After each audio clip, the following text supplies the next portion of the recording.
আসসালামু আলাইকুম।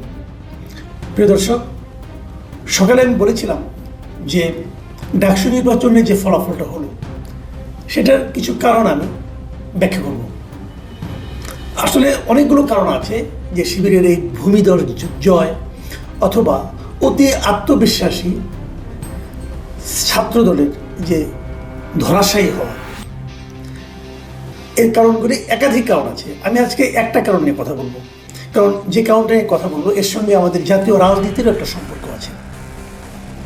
আমি প্রথমে বলে নিই, আমার বিবেচনায়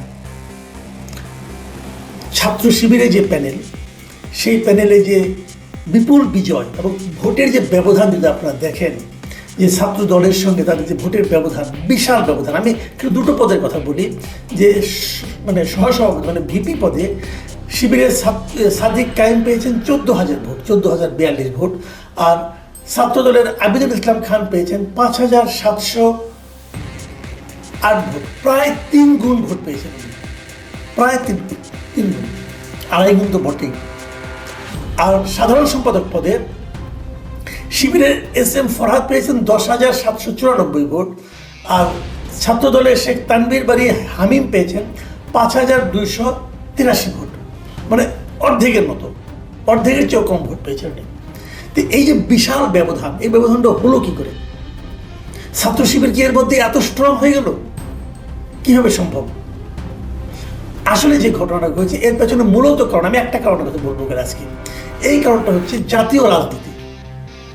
মানে গত বছরের 5ই আগস্ট শেখ হাসিনা পালিয়ে যাওয়ার পর সারা দেশে আওয়ামী লীগের নেতা কর্মীদের বিরুদ্ধে নানা ধরনের নির্যাতন, অত্যাচার চলতে থাকে।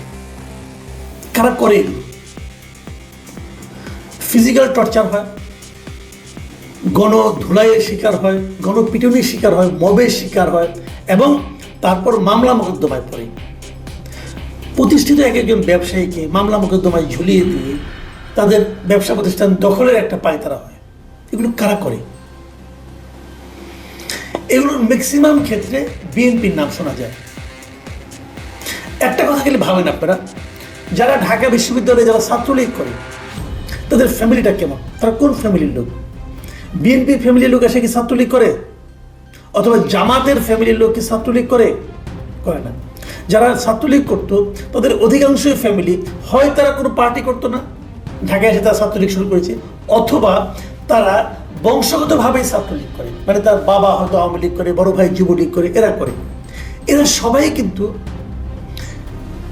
মানে আপনার বিএনপি কিংবা ছাত্রদল কিংবা যুবদল দ্বারা তাদের এলাকায়, নিজ নিজ এলাকায় অত্যাচারিত গত 1 বছরে। আপনারা হিসাব মিলে দেখবেন, আপনি আপনার নিজের পাশের বাড়িতে যোগাযোগ করে দেখেন, আপনার এলাকায় আওয়ামী লীগের বিভিন্ন পুরনো যারা নাকি নেতাকর্মী ছিলেন তাদের বিরুদ্ধে যত মামলা হয়েছে, ভুয়া মামলা হোক, সাজানো মামলা হোক, অথবা জেনুইন মামলাই হোক, যত মামলা হয়েছে এই মামলাগুলির বাদী কি? 95% ক্ষেত্রে বাদী হলো বিএনপির লোকজন।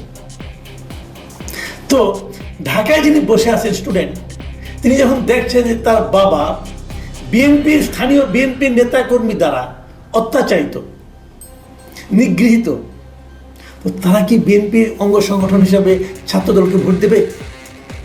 দেবে না। এটাই ঘটেছে ঢাকার ডাকসু এই নির্বাচনে। ডাকসু নির্বাচনে ছাত্রদলের সমস্ত ভোট ছাত্র শিবির পেয়েছে, একমাত্র জগন্নাথ হল ছাড়া। জগন্নাথ হল হিন্দু অধ্যুষিত হল, সেই হলের যারা আছেন তারা ছাত্র শিবিরকে শেষ মুহূর্ত পর্যন্ত বিশ্বাস করেননি এবং ভোট দেননি। সেটার পেছনে আরেকটা কারণ আছে, সেটা আমি আরেকদিন বলবো। তো এখন এই যে ছাত্র লীগের ভোটগুলো ছাত্র দলে না যে শিবিরে গেল, এই হিসাবটা কিন্তু ছাত্র দল কিংবা তাদের যে মাদার অর্গানাইজেশন বিএনপি তারাও করতে পারে নাই। আমি আপনাকে একটা ছোট্ট উদাহরণ দিয়ে বলি, যে রোকেয়া হল মেয়েদের হলগুলোতে ছাত্র শিবির জিতবে এটা কিন্তু কেউ চিন্তাও করেনি। তারা জিতলো কেন? ওই কারণে মেয়েদের হলগুলোতে ছাত্রলীগে যারা ছিল তারা সবাই ছাত্র শিবিরকে ভোট দিয়েছে। এইভাবে কিন্তু ভোটের পার্থক্যটা গড়ে উঠেছে। আমি এখানে আরেকটা কথা বলি, যে এই যে মানে জামাতের যে ভূমিকাটা, জামাতের সঙ্গে যে আওয়ামী লীগের যে একটা প্রেম, আমার অনেকেই বলেছেন যে বিভিন্ন প্রত্যন্ত এলাকায় জামাতের ভূমিকা ছিল আওয়ামী লীগের প্রতি এক ধরনের ইতিবাচক। তারা মুখে যাই বলুক না কেন, যখন আওয়ামী লীগের একজন লিডার দৌড়ের উপরে থাকছে, তখন তার ব্যবসা প্রতিষ্ঠানটাকে স্থানীয় জামাতের লোকজন কিন্তু রক্ষা করার চেষ্টা করেছে। এই তথ্য আমি অনেকের কাছ থেকে পেয়েছি, আপনারা খোঁজ করে দেখতে পারবেন। আর এটা ছিল জামাতের একটা টেকনিক, যে তারা সারা দেশে মুখে ঢাকায়, তারা মুখে বিভিন্ন সময় আওয়ামী লীগকে নিষিদ্ধ করার জন্য আওয়ামী লীগ বিরোধী কথাবার্তা বলবে, কিন্তু মাঠ পর্যায়ে তারা আওয়ামী লীগকে এক ধরনের সাপোর্ট দিয়ে গিয়েছে। কেন? আওয়ামী লীগের সমর্থনটা তাদের দিকে আনার জন্য।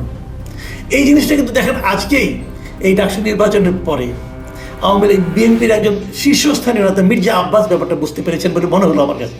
উনি কিন্তু খুব সরল ভাষায় কিছু কথাবার্তা বলেছেন, এবং উনি বলেছেন যে এই আওয়ামী লীগের সঙ্গে আতাত করে এই শিবির ডাকসু নির্বাচনে জয় পেয়েছে। এটা হলো ওনার অভিযোগ। ওনার কথাটা কি? ওনার কথাটা আমি কোট আনকোট আপনাদের পড়ে শোনাই। উনি লিখেছেন, উনি বলেছেন, আমি বলতে পারি না ঢাকা বিশ্ববিদ্যালয়ে জামাতে ইসলামের এত ভোট কোত্থেকে আসলো, আমার তো হিসাব মেলে না ভাই। ওনার হিসাব কিন্তু মিলছে না। কেন মিলছে না? কারণ ওনারা সরল বিশ্বাসে রাজনীতি করতে আসছেন। আপনি আওয়ামী লীগের জন্য কিছুই করবেন না আর ভাববেন যে আওয়ামী লীগের লোকজন আপনাকে ভোট দিবে। কেন দেবে না? এই জিনিসটা না বোঝার কোনো কারণ নেই। কেন বুঝেন না এই কথাটা?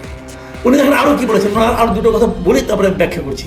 উনি বলেছেন, যখনই তারা বিভিন্ন দল একসঙ্গে বসেন, তখন জামায়াতে ইসলামের নেতারা বারবার উল্লেখ করেন যে ভাই খেয়াল রেখেন আওয়ামী লীগ যেন আর কোনোদিনও আসতে না পারে।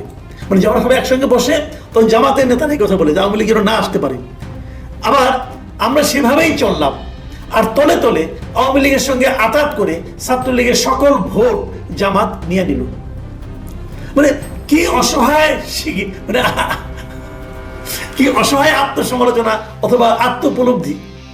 যে রাজনীতি জিনিসটা কি ভাই? রাজনীতি কিন্তু সিরাতুল মুস্তাকিম না, এটা কোনো সহজ পথ না। রাজনীতিতে অনেক কিছুই ঘটবে। এই জামায়াতে ইসলামের রাজনীতির কাছে আমার এখন মনে হচ্ছে বিএনপি বুঝি শিশু। আসলে কি তাই না? কি ভাবুন একটা কথা, জামায়াতে ইসলাম আওয়ামী লীগের নিষিদ্ধ চেয়েছে, বিএনপি চুপ করে থেকেছে, নিষিদ্ধ হয়ে গেছে। কিন্তু আওয়ামী লীগ কিন্তু তাকিয়েছিল বিএনপির দিকে, যে বিএনপি কিছু বলে কিনা। বিএনপি কিচ্ছু বলেনি, চুপ করে বসেছিল। এই হাসনাত আব্দুল্লাহ অথবা জামাতে ইসলামের লিডার, তারা সবাই মিলে আওয়ামী লীগ নিষিদ্ধ চেয়েছে, তারা চুপ করেছিল। তা আওয়ামী লীগ বিএনপির প্রতি কি প্রীত হবে? একতরফা প্রেম করবে? করবে না তো। কেন করবে? করার কোনো কারণ নাই। আবার মাঠ পর্যায়ে বিএনপির লোকজনই তাদেরকে দৌড়াচ্ছে, তাদের বিরুদ্ধে মামলা করছে, মিথ্যা মামলা করছে। এক মামলায় 50 জন, 60 জন, 100 জনকে আসামি করছে। কে করছে? বিএনপির লোকজন করছে। তারপরও কি বিএনপিকে ভালোবাসবে আওয়ামী লীগ? কিভাবে ভালোবাসবে? দেখুন বিএনপির ভুলগুলি কোথায়। আর একটা কথা আমি বলি আপনাদেরকে, কয়েকদিন আগে আপনারা দেখলেন মুক্তিযোদ্ধারা একটা গোল টেবিল বৈঠক করলো। সেই বৈঠকে জামাতের লোকজন কিন্তু, সে নিজের পরিচয় জামাত দিয়েছে, জামাত বলেছে যে উনি ব্যক্তিগতভাবে গিয়েছেন, আমার হয়ে যাননি। ভাই, জামাত একটা ক্যাডার ভিত্তিক দল, তারা না পাঠালে সে যাইতো? জামাতের লোকজন অ্যাটাক করলো, মব করলো, করে তাদের অ্যারেস্ট করে নিয়ে গেলো। কাদের নিয়ে গেলো? মুক্তিযোদ্ধাদের নিয়ে গেলো। তাদের পক্ষে বিএনপি একটা শব্দ বন্ধ উচ্চারণ করলো না।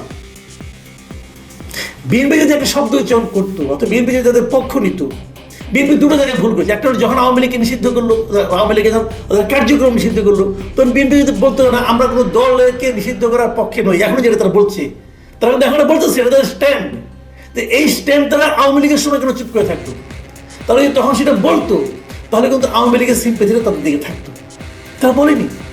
বরং আওয়ামী লীগ মনে করেছে বিএনপি চুপচাপ থেকে পেছন থেকে কলকাঠি নেড়ে আওয়ামী লীগকে নিষিদ্ধ করেছে, মানে তাদের কার্যক্রম নিষিদ্ধ করেছে, নির্বাচনের বাইরে রাখছে আওয়ামী লীগকে, বিএনপি রাখছে। এটা আওয়ামী লীগ লোকজন যদি মনে করে, ভুলটা কোথায় হবে? আবার এদিকে যারা নাকি মুক্তিযোদ্ধা ছিলেন, মুক্তিযোদ্ধা, বিএনপি তো একটা মুক্তিযোদ্ধার দল, বিএনপি যিনি প্রতিষ্ঠাতা তিনি তো মুক্তিযোদ্ধার লোক, তিনি বীরত্ব সেক্টর কমান্ডার। তো বিএনপি যদি মুক্তিযোদ্ধাদের পক্ষে একটা বিবৃতিও দিত, তবু কিন্তু দেশের বিপুল সংখ্যক মুক্তিযোদ্ধা তাদের পক্ষে থাকতো। তারা সেখানেও চুপ করে থেকেছে। এভাবে বিএনপি আসলে জামাত ইসলামের রাজনীতির কাছে বারবার হেরে গেছে, এবং এই হারাটা এখন এমন একটা পর্যায়ে এসেছে, এখান থেকে বিএনপি আবার ঘুরে দাঁড়াতে পারবে বলে আমার কাছে খুব সহজ মনে হয় না। দেখা যাক আগামী নির্বাচনে কি হয়। কিন্তু আমি কিন্তু অনেকদিন আগে বলেছিলাম যে আওয়ামী লীগের ভোটগুলি বোধহয় বিএনপির বাক্সে যাবে। আমিও ভুল বলেছি। আসলে সেটা যাবে যে না, সেটা ডাকসু নির্বাচনে প্রমাণ হয়েছে। আগামীতে জাহাঙ্গীরনগর ইউনিভার্সিটির ইলেকশন হবে, রাকসু ইলেকশন হবে, আমরা সেগুলিতে বিষয়টাকে আরও স্পষ্ট করে দেখতে পারবো। প্রিয় দর্শক, ডাকসু নির্বাচন নিয়ে আপাতত এই পর্যন্ত। আরেকটা প্রসঙ্গ নিয়ে কালকে আবার কথা বলবো। সবাই ভালো থাকবেন। এখন এ পর্যন্তই। আল্লাহ হাফেজ।